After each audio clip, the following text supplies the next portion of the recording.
Bismillahirrahmanirrahim. Assalamualaikum warahmatullahi wabarakatuh. Bismillah, alhamdulillah, wassalatu wassalamu ala rasulillah. Para ikhwan, sebagaimana sudah sering kita dengar bahwasannya untuk mencapai tujuan hidup kita yaitu ma'rifatullah, alat yang paling utamanya adalah zikrullah. Zikrullah ketika sudah kita bisa amalkan secara istiqomah, tentu saja menghasilkan atau membuahkan buah dari zikrullah. Menurut guru agung kita terutama adalah akhlakul karimah. Bagaimana perilaku kita menjadi baik dohir batin, sehingga buah dari zikir itu luas sekali, ya, tidak hanya satu aspek kebaikan. Jadi terutama akhlakul karimah, dan inti dari akhlakul karimah adalah mudawamatu dzikrillah. Jadi selalu terus menerus berzikir. Jadi zikirnya itu menghasilkan terutama sekali zikir lagi. Itu buah dari zikir adalah zikir. Perasaannya semakin dekat kepada Allah, semakin takut kepada Allah, ya. Itulah buah dari zikrullah. Para ikhwan sekalian, selanjutnya tentu ketika kita berupaya untuk selalu berzikir, sebagaimana himbauan dari juga pengarsa Abah, harus tertib. Berzikir itu harus tertib. Nah, dalam rangka menertibkan amaliyah Taqiyyan Suryalaya yang intinya adalah zikrullah, Abah sudah membuatkan beberapa panduan untuk membuat sebuah organisasi. Dulu organisasinya Yayasan Serba Bakti Pondok Pesantren Suryalaya. Tentu saja pengarsa Abah sesuai dengan tanbih tidak boleh melanggar aturan agama dan negara. Ketika negara dengan regulasinya, undang-undang yayasan menyatakan bahwa yayasan tidak boleh lagi memiliki anggota, yayasan hanya ada di NKRI. Nah, itu tidak lagi sesuai dengan kondisi keperluan Pondok Pesantren Suryalaya yang ikhwannya ada di mana-mana, bahkan di luar negeri. Sehingga kemudian atas izin restu dari beliau, pengarsa Kang Haji Baban membentuk lembaga baru namanya LDTQN Pondok Pesantren Suryalaya. Kalau tadi yayasannya Yayasan Serba Bakti Pondok Pesantren Suryalaya, nah sekarang untuk mewadahi aktivitas ikhwan, amaliyah ikhwan, memfasilitasi ilmiah dan amaliyah para ikhwan, wadahnya oleh pondok pesantren diserahkan dari Yayasan Serba Bakti Pondok Pesantren Suryalaya ke Lembaga Dakwah Tarekat Qadiriyah Naqsabandiyah Pondok Pesantren Suryalaya. Hal ini juga kemudian ditindaklanjuti oleh waktu itu Ketua Umum Yayasan Serba Bakti Pondok Pesantren Suryalaya, bahwa sejak dikeluarkannya surat dari pimpinan pondok pesantren, maka kemudian Yayasan Serba Bakti Pondok Pesantren Suryalaya hanya ada di pusat dan hanya melaksanakan tugas di bidang pendidikan dan sosial, termasuk dalam hal ini Innabah. Jadi yang sekarang wadah dari aktivitas para ikhwan dalam hal amaliyah, ya, termasuk juga memfasilitasi ilmiah dan amaliyahnya adalah Lembaga Dakwah Tarekat Qadiriyah Naqsabandiyah Pondok Pesantren Suryalaya LDTQN.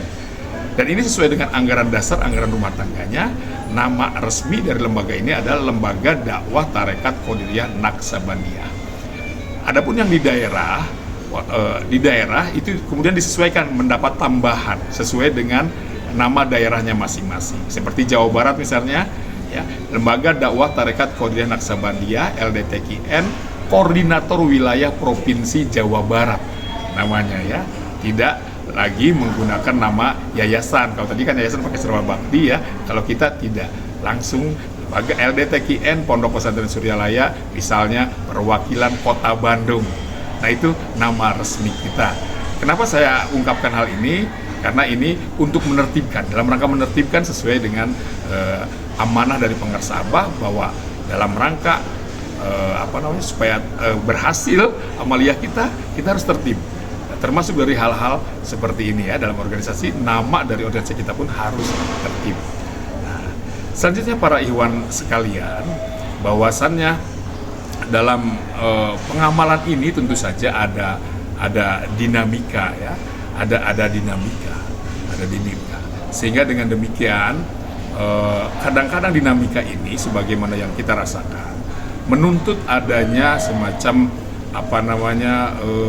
dukungan-dukungan yang bersifat finansial tentu saja ya, dukungan-dukungan finansial. Nah, terkait ini Abah juga sudah memberikan panduan ya, agar kita tidak mudah lah, kalau bahasa halusnya itu tidak mudah untuk meminta gitu ya, tidak mudah untuk meminta. Nah, ini hati-hati, apalagi memintanya mengatasnamakan lembaga dakwah Tarekat Qadiriyah Naqsabandiyah Pondok Pesantren Suryalaya ya. Aturan-aturan tentang penggalangan dana ini sudah diatur di anggaran dasar, anggaran rumah tangga LDTQN itu sendiri, seizin ya dari pimpinan pondok dan keluarga, ada aturan-aturannya. Sehingga dengan demikian kepada para ikhwan yang akan menyalurkan sumbangsihnya dalam rangka tadi ya, untuk mengamalkan, mengamankan, melestarikan TQN Pondok Pesantren Suryalaya, silahkan dikomunikasikan atau disalurkan melalui lembaga-lembaga resmi. Sebetulnya tidak hanya LDTQN lembaga resmi di Pondok Pesantren Suryalaya itu, ada Ibu Bella, ada GMPS, ya, ada yayasan untuk urusan pendidikan dan inabah. Tapi yayasan sekarang hanya ada di pusat. Saya kira itu mungkin beberapa hal yang saya kira perlu untuk diketahui oleh para ikhwan sekalian, mengingat sekarang ini banyak sekali dinamika ya yang perlu sekali kita komunikasikan agar tidak terjadi salah paham.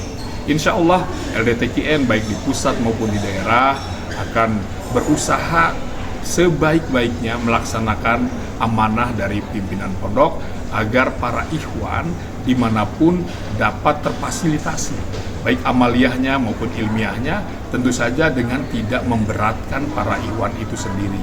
Bahkan kalau bisa kita betul-betul meringankan, tidak hanya aspek amaliyahnya, ya kalau bisa kita pun meringankan hal-hal lainnya sehingga para ikhwan merasa lebih baik, lebih mudah, lebih enak dalam dalam rangka mengamalkan, mengamankan, melestarikan TQN Pondok Pesantren Suryalaya. Saya kira itu mudah-mudahan ada manfaatnya. Tentu saja saya mohon maaf jika ada hal yang kurang berkenan.